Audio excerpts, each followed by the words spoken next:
Nada, te quiero contar que hubo 2 detenidos por este episodio. Sí. Uno ya está liberado por la justicia, me informan desde la provincia de Buenos Aires. ¿Fueron, perdón, liberados, decías? De los dos, hubo 2 detenidos. Sí, eso lo vimos nosotros. Incluso uno de los detenidos se lo llevaron en vivo, nosotros estábamos al aire a la tarde. Hubo 2 detenidos y uno todavía permanece detenido, como ya lo había informado el canal recién. Se llama Tiago Román Florentí, tiene 22 años. Está detenido por arrojar efectivamente un objeto contundente al paso del presidente. El otro fue demorado y la Fiscalía no lo dejó detenido, la Fiscalía que está interviniendo. Esa es la información de ahora actualizada de este momento. Repetimos, hubo al principio 2 detenidos, finalmente quedó detenido solamente una persona. Esta persona se llama Tiago Román Florentí. Hay uno que nosotros, en una de las secuencias que tenemos de tanto material hoy, que se arroja, o sea, el momento en el que decide romperse la caravana y hacer la extracción del presidente Milei, la evacuación y la suspensión del acto, es un momento en el que sobre el vehículo blanco que llevaba el presidente se arroja una persona sobre el capó, intenta golpearlo, abollarlo para dar después con el parabrisa de la camioneta, y ahí acelera la camioneta que lleva Milei y toda la custodia para, bueno, buscar un lugar seguro para extraer del lugar al presidente. Ese momento, el momento en el que se arroja esa persona, que es una persona robusta y mayor, que no sería el caso del detenido que todavía está a disposición de la Fiscalía. Ese momento es el momento en el que para la seguridad se había roto, digamos, la seguridad concretamente de la presidencia, y consideraban que el presidente estaba en peligro y por lo tanto decidieron extraerlo rápidamente de allí. Pero vamos a reconstruir lo que contábamos antes en el inicio.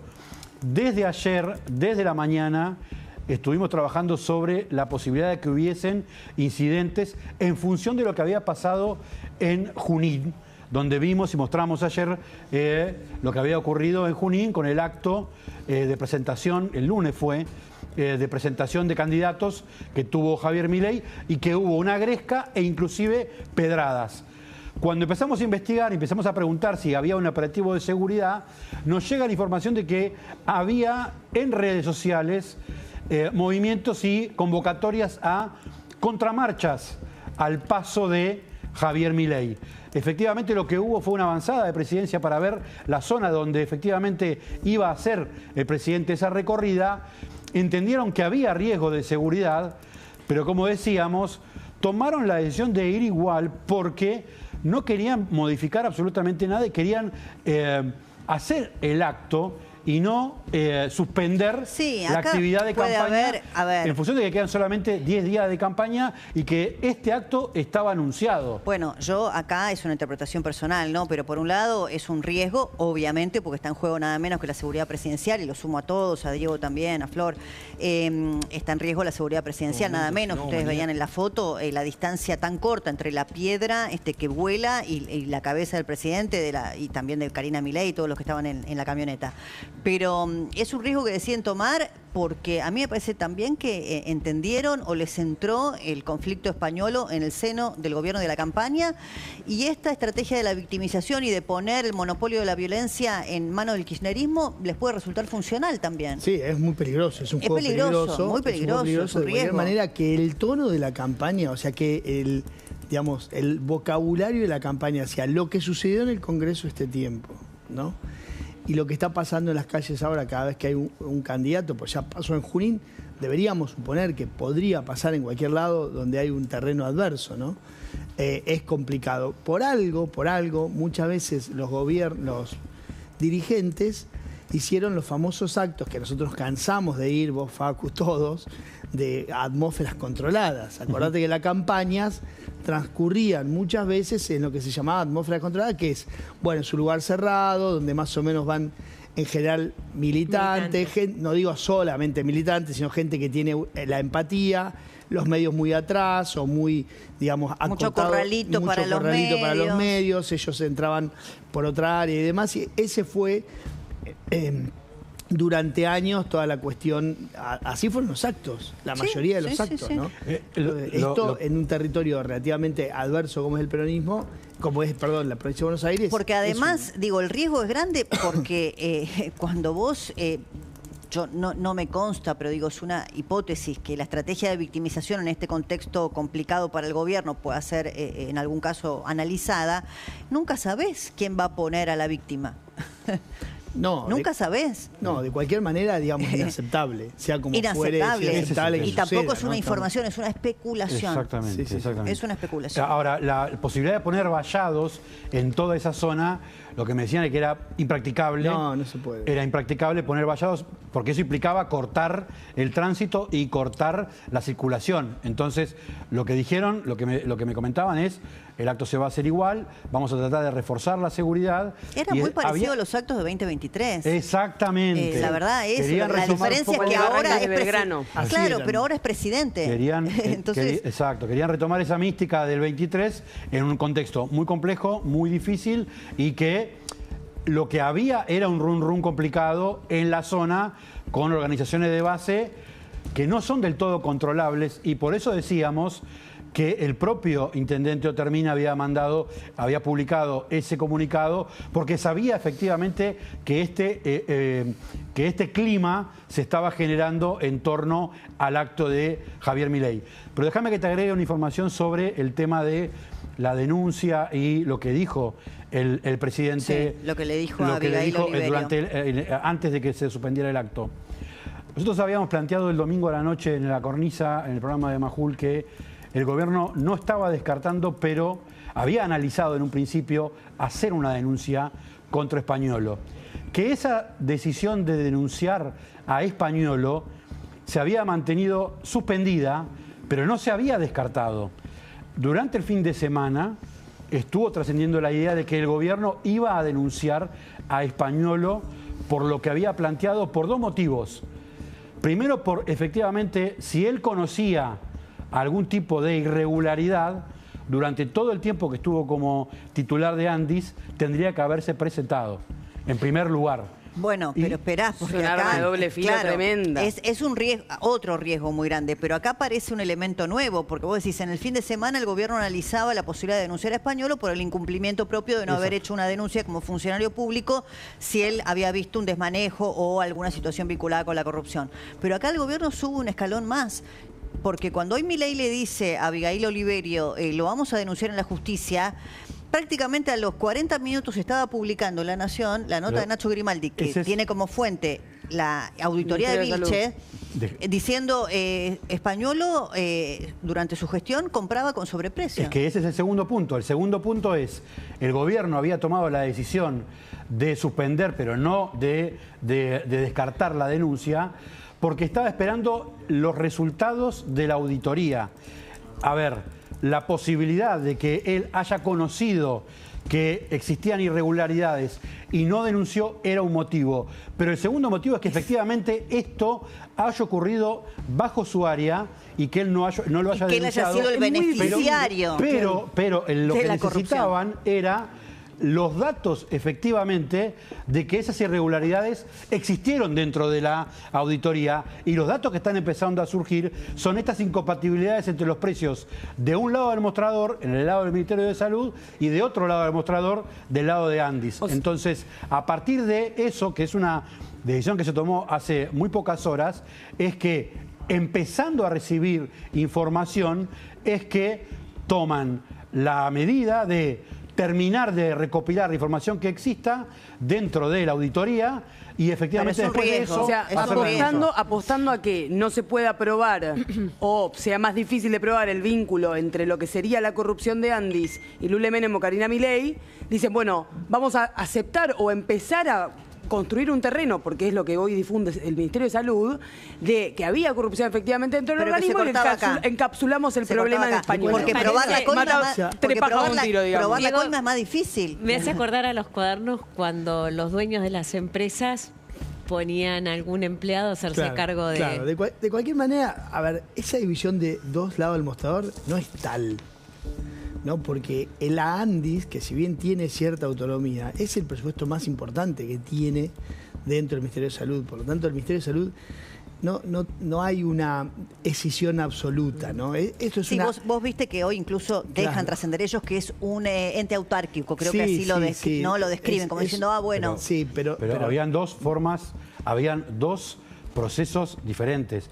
Las contrataciones que hacía Andis, las hacía dentro de la órbita de Andis, y las contrataciones que hacía el Ministerio de Salud se hacía dentro del Ministerio de Salud. Pero... No es que el Ministerio de Salud daba una orden a Andis para que Andis haga determinada compra. Se resolvía en cada uno de los organismos. No estoy diciendo eso. Después la cuestión política es otra. Pero concretamente la licitación era en cada organismo. A ver cuál es el pero que vos ponés.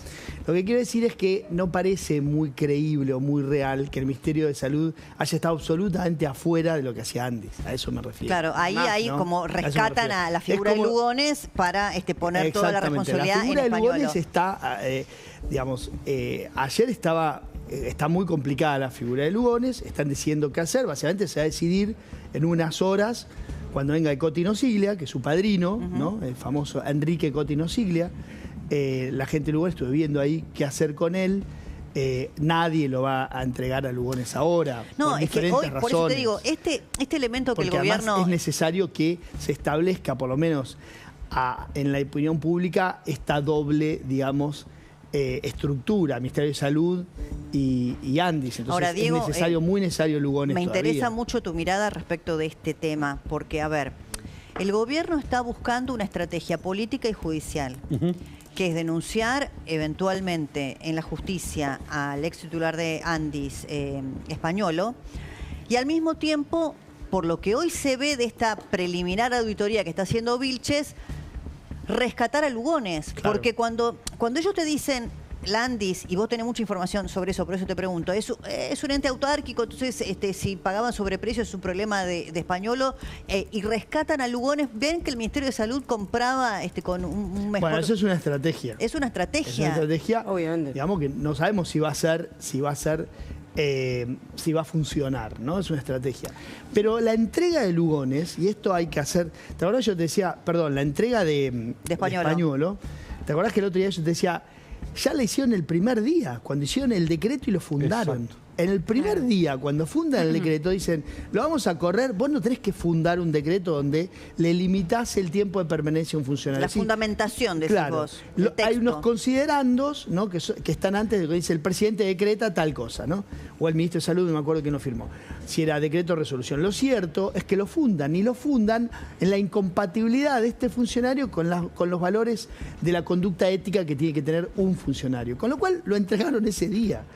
Y siempre a mí me llamó mucha atención, y creo que lo dije acá, es un abogado penalista que lo allanan unos días después, le encuentran lo que él quiere que le encuentren. Y le encontraron una máquina de contar dinero. Entonces es posible que ya la decisión de que termine de capsular el tema ahí ya haya estado tomada. No, le encontraron la máquina de contar dinero y además el teléfono ya con los mensajes inexistentes entre él y Milei. Entonces, habiendo cambiado el teléfono al mismo tiempo que se hizo la primera denuncia. Bueno, está bien, digamos, pero eso en teoría nadie podría endilgárselo. Pero es una sucesión de actos Claro, es una sucesión de actos que dice, bueno, acá está intentando ocultar algo, efectivamente, puede ser, ahora, todos tenemos sentido común, con pero tantas después investigaciones, tenés que poner el dato. El riesgo que está tomando el gobierno con esta estrategia, ¿no? Teniendo en cuenta que pareciera no tener ningún hilo del que tirar respecto de Picardi y Casanelo, ¿no? Que están haciendo su trabajo. De ir por la cabeza de Españolo, como vos decís, ya la habían entregado antes, pero una cosa es hacerlo de ese modo y otra cosa es decir, lo voy a llevar a la justicia. Españolo no debe tener su contraofensiva, digamos, preparada. Bueno, no sé. ¿O no? Mirá Lázaro, todos decíamos, va a hablar... Y no habló nunca. Y se quedó con una millonada de dinero con el que cuando salga va a vivir bien. Entonces, entonces puede hablar perfectamente. Ahora. Uno de los errores que tenemos los que analizamos esto es analizar esas cosas con la lógica nuestra, que es la lógica del inocente. ¿Entendés? Y no es la lógica que impera. Acá era Lule Mena, pero si el tipo también se llenó los bolsillos. Claro, efectivamente. O si ya, digamos, hizo un acuerdo con X y decir, bueno, listo, lo encapsulamos acá. Como bien dicen, es más difícil probar de él hacia arriba que de él hacia abajo, ¿no? O por lo menos a él. él está casi, te diría, que entregado en la justicia. Y porque finalmente era... Bueno, Garbellini... La dupla Garbellini, que Garbellini dijo tomen las claves. Claro, exactamente. Y habrá que ver qué encuentran. Pero digo, eventualmente también pues, se puede pensar, ¿por qué no? Si finalmente hay una investigación en curso, y incluso mismo los investigadores de estos casos jamás desechan hipótesis de que no hable nunca o de que no se encuentre nunca y que de ahí para arriba no puedas probar nada y la cosa se encapsula en él, tendrá una condena por corrupción. Sí, hablando de que no hable nunca, yo lo que no sé, y me estoy preguntando esto desde hace unos cuantos días, si el gobierno está pudiendo tender algún puente con Español. Lo que entiendo sigue en el country. No, ha tratado, se abrió, se cerró, se abrió, se cerró y ahora está más cerrado que abierto. Las extensiones de ayuda que han hecho no han sido recibidas, pero la verdad es que en esto que es una cosa tan humana, ¿no? Que es el contacto o no el contacto, hasta que me digan que no aceptó la ayuda, lo sospecho, y más cuando, si bien pudo haber sido en el medio de un pánico, de lo que sea, el haber borrado conversaciones, como sabemos que sucedió, bueno, es también indicativo, ¿no?, de su actitud, que no ha sido particularmente colaborativa con la justicia. De la misma manera que no ha sido particularmente colaborativa la actitud de los Kovaliker, uno de los cuales se trató de escapar y el otro logró escapar, con asistencia, según la justicia, y por eso lo indagan, de la seguridad de Nordelta. Déjame añadirte un dato a esta hora, Débora, porque... me escribe una persona que conoce mucho al mercado farmacéutico y me dice, hay un dato que no se están dando cuenta. Este medicamento con el que hicieron la auditoría, el Ministerio de Salud o la intervención sobre la ASPA, la Ginasa. Exactamente. Es un medicamento oncológico. Y me pregunta esta fuente, ¿qué hace el Andis comprando medicamentos oncológicos? Claro, salvo que tenga otra utilidad, pero la verdad es tan técnico. No que debería, no me atrevo, hay programas específicos para eso. Además, te voy a decir no es algo. competencia del Andis. Y Diego, vos sabés muy bien por qué esto resulta sospechoso. Te añado un dato antes de que lo expliques vos. Esta información que te traje hace un rato, Débora, es en función de una cantidad, un listado de medicamentos comprados entre enero y julio de 2024. Todos oncológicos. Sí, antes de que cierre Diego con esto, Flor, no quiero dejar pasar que el gobierno está tomando medidas para llegar a septiembre, es mañana, pero también tiene que llegar a octubre en un contexto de enorme volatilidad cambiaria. Bueno, contame eso, por claro, favor. Es que en paralelo al ruido político, el gobierno está viendo que se le escapa, se le escurre de las manos la estabilidad financiera de la que gozó prácticamente hasta ahora. Hoy el dólar bajó, pero el Banco Central salió a intervenir en futuros y Economía absorbió 700.000 millones de pesos del mercado, o sea, para evitar que estos pesos vayan al dólar. Y te adelanto, van a seguir subiendo las tasas de interés, porque tomó más pesos de los que le vencían en la jornada y ya los bancos dicen... Y además no lo hizo de manera amigable. Hubo llamados a todos los bancos, llamados con advertencias de o ponen los pesos o, con lo cual no fue tan voluntaria la colocación de deuda como se la quiere vender, pero sí es cierto que al menos va a tener o empieza a tener éxito esta idea de hacer todo lo posible para contener el dólar sí hoy bajó. Diego, quedó pendiente algo que estaba hay algo que es una línea de investigación que irremediablemente tendrá que venir, son las historias clínicas. Sí. ¿No? Claro, sin duda. Bueno, sin duda. ahí hay muchas, van a haber sorpresas, seguro, ¿no? Y ahí habrá prestaciones y demás, y ahí sí posiblemente haya responsabilidades directas. Y eso, no te olvides que da también a las provincias, porque no te olvides que las provincias son las receptoras con una agencia donde se hacen los pedidos. Donde se hacen los pedidos, pues los pedidos se elevan, pero la mesa de entrada son los distritos. Y ahí seguramente va a haber alguna que otra sorpresa. Será motivo de esta investigación paralela, por cuerda, como se dice, pero lo cierto es que ahí hay un tema a mirar, ¿no? Y ahí hay un poco, quizás, alguna explicación de este tipo de medicamentos. Gracias, gracias Diego, gracias a Flor, por supuesto a Cami, también a Facundo. Ya está Luis Majul, vi ahí que está por llegar la ministra Bullrich, ¿vi bien? No, todo puede suceder, ¿viste? Bueno. Porque después no sucede y empieza, ¿qué pasó? Ponele. Bueno, lo dejamos en suspenso. Quédense ahí. Yo confío, yo siempre... Elijo creer, se decía, ¿no? Sí, yo como periodista no creo, soy desconfiado profundamente. Hasta que las cosas no suceden, no existen. Bueno, que se queden estos minutitos que faltan hasta y tenemos que vengamos mucha de la tanda. información dentro de la causa y fuera de la causa también.